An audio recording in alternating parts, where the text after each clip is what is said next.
السلام علیکم ورحمت الله وبرکاته. نن زموږ چې کوم ټاپک دی چې په کوم حواله سره موږ خبره کوو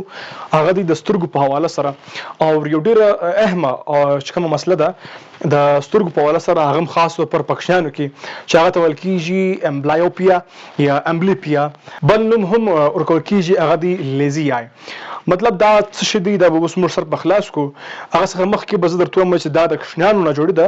مطلب دا په کشنیانو کې پیدا کیږي او د کشنیانو د سترګو دغه مسله چې کومه ده دا تقریبا لیدل کیږي او وروسته تر 8 کاله پورې، مطلب یو کشنی چې پیدا سي تر 8 کاله پورې عمر چې د عمري په دغه ټایم کې دغه د سترګو چې کومه مسله ده دا پیښیږي وکشنیانو ته. او دا کچیر تاسو په دغه ټایم کې د دې علاج وکړي نو بسترګي بچاو سي، او کچیر تاسو علاج نه وکړي مطلب غفلت می اختیار کړي نو د دا کشنی چې کومه د سترګو دغه مسله ده دا به نور هم پیچیده سي.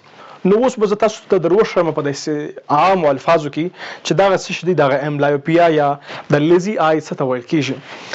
اصل کې چې څه وخت دا کشنی چې په دغه عمر کې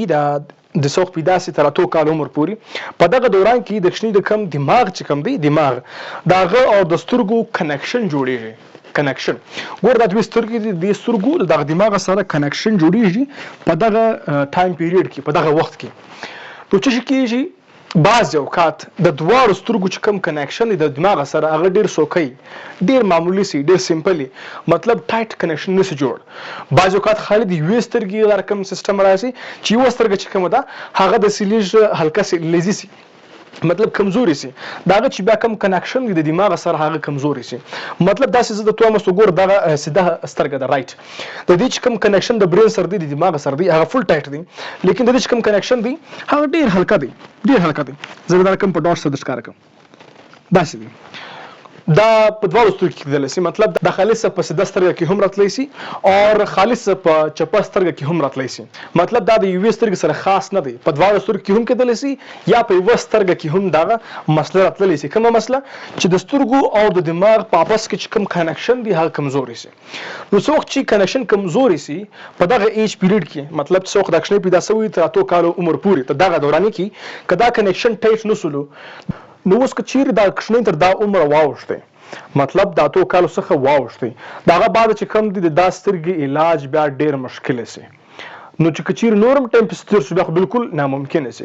بیا خالي یو ال طریقه راتلی سي چې مطلب عینه کې به استعمالي دغه څخه علاوه چې کوم دی بیا بل علاج دی غنسته. نو دغه څخه مخکې کچیر موږ علاج شروع کو بیا موږ د دې سترګې د کم کنکشن دی هغه بحالولې سو نو علاج چې کوم دی هغه څنګه کیږي تاسو بخپل کښنی راخي چې کوم نږدې بهترینه آی سپیشلیست دی د سترګو چې کوم سپیشلیست دی هغه ته ویډیو ښکار کوي به ټایم تر ټایم. نو دا رقم چې کېدل سي تاسو چې کوم خپل کښنی دی هغه بچاول سي دغه ناجوړی څخه امبلایوپیا یا پر لیزی آی. امید لرم تاسو به سر خلاصوي که چیرې بیا هم تاسو سره خلاصوي یو کوېسچن لري سوال لري تاسو په کمنټ باکس کې زموږ سره سوال کولی شئ.